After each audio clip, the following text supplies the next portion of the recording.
नमस्कार, मैं डॉक्टर रेखा RC online academy में आपका स्वागत करती हूँ। आज मैं आपको पद परिचय के बारे में बताऊंगी कि पद परिचय है क्या। इसको एग्ज़ाम में जब आता है तो हम इसको कैसे करें और कैसे आसानी से करें जिससे हमारा पद परिचय पूर्ण रूप से सफल हो जाए। तो आज मैं आपको इसकी पूरी जानकारी इस वीडियो में दूंगी। तो जैसे इससे पहले की वीडियो में मैंने आपको बताया था कि पद और शब्द क्या है। शब्द जो होता है वो पद कब बनता है, कैसे बनता है, इसकी पूरी जानकारी इससे पहले के वीडियो में मैंने दी थी। तो आज मैं आपको पद परिचय के बारे में पूर्ण जानकारी दूंगी। जब शब्द वाक्य में प्रयोग होता है तो वह पद कहलाता है। तो जो वाक्य में प्रयोग हुए शब्द जो हैं उनमें विभक्तियां लगती हैं तो वह पद परिचय या पद बन जाता है। तो जब हम पद परिचय करते हैं तो उसके लिए हमें किन बातों को जानना जरूरी है उसके बारे में हम सबसे पहले आपको बताते हैं। तो पद परिचय को एग्ज़ाम में जब आता है कभी कभी पद परिचय शब्द ना लिख के पद विन्यास आ जाता है, पद निर्देश आ जाता है, पद निर्माण, ये शब्द भी हमें कभी कभी दिखाई दे जाते हैं। तो उसमें कंफ्यूज होने की जरा सी भी आवश्यकता नहीं है, वे सब ही पद परिचय हैं। तो पद परिचय करते समय हमें कुछ बातों को जानना आवश्यक है। जैसे वाक्य हम कोई लेते हैं कि रोहन स्कूल जाता है, तो इस वाक्य में जो रोहन है वो व्याकरण की इकाइयों द्वारा प्रयोग किया गया शब्द है। तो उस रोहन शब्द में क्या क्या सम्मिलित है, कौन लिंग है, कौन सा कारक है, या वो शब्द कहाँ से आया है, संज्ञा का कौन सा रूप है या भेद है, वो सब जानकारी जब हम देते हैं उस शब्द की तो वो शब्द पद का परिचय कहलाता है। मतलब उस शब्द का परिचय ही पद परिचय कहलाता है। तो हमें क्या क्या जानना आवश्यक होता है। सबसे पहले हम जैसा कि जानते हैं शब्द दो प्रकार के हैं, विकारी और अविकारी। तो विकारी शब्द जो हैं संज्ञा है, सर्वनाम है, विशेषण है, क्रिया है। अविकारी शब्द या कह लीजिए अव्यय शब्द कौन से हैं, वह हैं क्रिया विशेषण, संबंध बोधक, समुच्चय बोधक और विस्मयादि बोधक, ये शब्द हैं। तो जब हम पद परिचय करेंगे तो हमें क्या जानना जरूरी है, वह है संज्ञा। अगर शब्द है हमें थोड़ा बहुत तो ज्ञान होना ही चाहिए कि जो हमको शब्द के लिए दिया गया है पद परिचय करने के लिए शब्द, तो वो क्रिया है, संज्ञा है, सर्वनाम है, इतना तो पता ही होना चाहिए। तो संज्ञा अगर शब्द हमको मिलता है तो वो संज्ञा के कौन सा भेद है उसका, कि व्यक्तिवाचक है, जातिवाचक है, भाववाचक, कौन सा है। भेद में हमें जो एक मतलब उस शब्द में एक ही भेद होगा तो वो हमें लिखना होगा।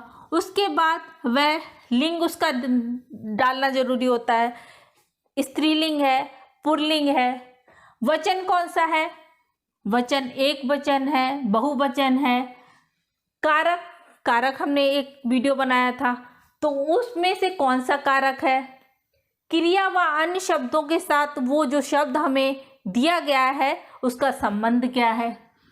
ऐसे ही उसके बाद आता है सर्वनाम। सर्वनाम हमको पता है तो सर्वनाम में कौन सा वो भेद है ये। उसके बाद पुरुष, उत्तम, मध्यम, ये जो पुरुष आते हैं, अन्य पुरुष, ये तीनों पुरुष हैं, उसमें से कौन सा है, लिंग कौन सा है, जैसा कि हमने बताया, वचन, कारक, क्रिया व अन्य शब्दों के साथ उस शब्द का क्या संबंध है। उसके बाद आता है विशेषण। अगर हमें विशेषण शब्द दिया जाए उसका पद परिचय करने के लिए तो हमें लिखना होगा भेद, मतलब कौन सा भेद है, मतलब फिर लिंग, वचन, अवस्था, अवस्थाएं होती हैं वह कौन सी है, मूलावस्था है या उत्तरावस्था है या उत्तमावस्था है, विशेष क्या है, वो सब डालना होता है। इसमें हमको जितनी जानकारी हमें विशेषण के बारे में है वो पूरी हमें विधि पूर्वक लिखनी होती है।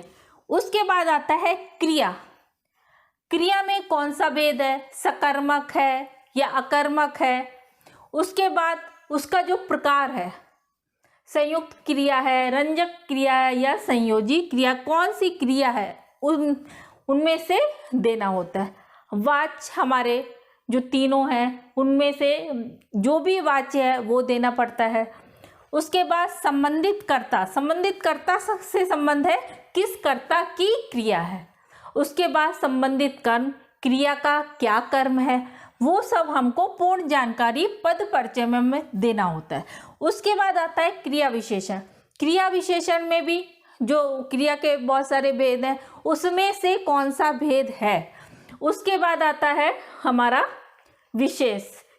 विशेष में हमने आपको बताया विशेष क्या होता है, किस क्रिया विशेषण अथवा क्रिया विशेषण की विशेषता प्रकट करता है, तो ये होगा।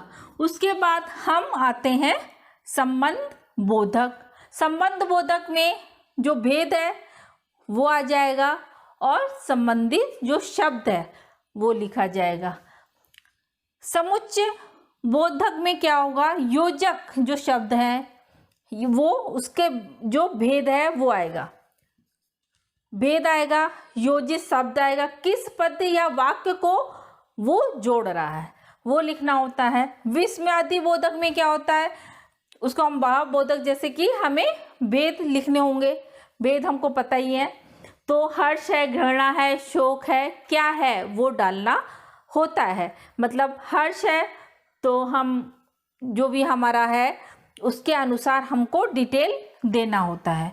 तो हम अब आपको मैंने पद परिचय के बारे में बताया, जैसे कि संज्ञा होगा तो हमको इतना डिटेलिंग देनी है, सर्वनाम होगा तो ये सब लिखना है, ऐसे ही सब शब्द का हमें पद परिचय देना होता है। अब हम आपको एक वाक्य लेके पद परिचय कैसे करते हैं उसके बारे में हम बताएंगे। अब हम आपको एक वाक्य यहाँ पे लिखेंगे और उस वाक्य प्रत्येक शब्द का पद परिचय कैसे किया जाएगा वह बताते हैं। जैसे माला पत्र लिखती है, ये एक पूरा वाक्य है। अब इसका सबसे पहले हम पद परिचय करेंगे, तो यहाँ पे हम माला लिख देते हैं, उसके बाद इसका पद परिचय करते हैं। माला क्या है, माला संज्ञा है, तो संज्ञा है व्यक्तिवाचक संज्ञा, व्यक्तिवाचक संज्ञा। उसके बाद हम लिखेंगे स्त्रीलिंग है माला, स्त्रीलिंग। एक वचन है, एक वचन। कर्ता कारक है क्योंकि कर्ता का काम कर रही है, कर्ता कारक। और लिखती है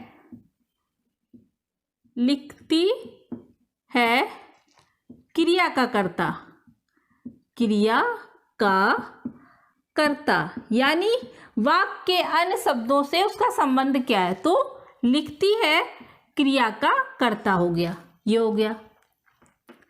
तो अभी हमने इतना माला का पद परिचय दे दिया, मतलब इस वाक्य में उसकी पदवी क्या है वो पूरा व्याकरणिक नियमों द्वारा उसका जो वर्णन किया गया है उसको पूरी तरह से बताना पद परिचय होता है, तो मैंने बता दिया।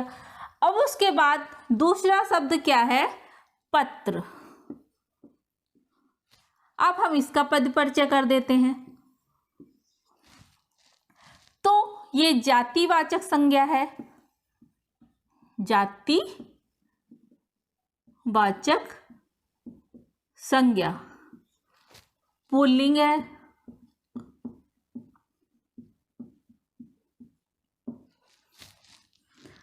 और एक वचन है। कर्म कारक है, कर्म कारक, और लिखती है क्रिया का कर्म है, क्रिया का कर्म। तो पत्र का भी हमने पद परिचय कर दिया। अब है लिखती है, इस शब्द मतलब पद का हम पद परिचय करेंगे। लिखती है, लिखती है ये क्रिया है, हमको पता है। तो इसमें क्या करना है, हमको इसका भी भेज जाना है, तो ये सकर्मक क्रिया है, सकर्मक क्रिया। उसके बाद कृतवाच्य है,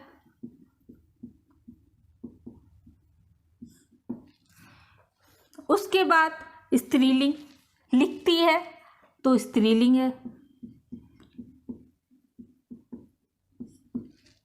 एक वचन है, सामान्य वर्तमान काल है,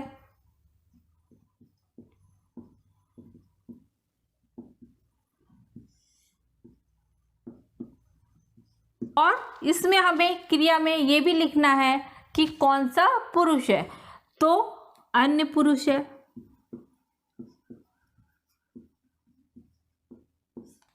अन्य पुरुष। अब कर्ता के अनुसार, कर्ता के अनुसार कर्तरी प्रयोग। तो इस प्रकार से हम पद परिचय करते हैं। अब एग्जाम में पद परिचय कैसे आता है, जैसे अरे तुम कहाँ जा रहे हो। अब इस वाक्य में आएगा, जैसे ये अंडरलाइन कर दी, तो एग्जाम में कैसे आएगा, एग्जाम में आएगा कि नीचे लिखा हुआ वाक्य जो है, जो रेखांकित शब्द है उसका पद परिचय करिए। तो रेखांकित शब्द अरे है, तो ये विस्मयादि बोधक है, और अरे किस में आता है, यानी आश्चर्यजनक, आश्चर्यजनक या आश्चर्यबोधक। तो बस अरे का इतना ही पद परिचय होगा। तो आज हमने आपको पद परिचय के बारे में पूरी जानकारी दी है कि पद परिचय होता क्या है, इसको हम कैसे करते हैं, और कभी कभी एग्ज़ाम में पूरे वाक्य का पद परिचय आता है, कभी कभी एक शब्द दिया जाता है उसका पद परिचय करने के लिए आता है। तो अगर आप इस तरह से पद परिचय को आप करेंगे तो आपके लिए आसानी हो जाएगी। अगर आपको हमारा ये बनाया गया वीडियो पसंद आया है तो हमारे चैनल को सब्सक्राइब करें और वीडियो को लाइक करें। नमस्कार।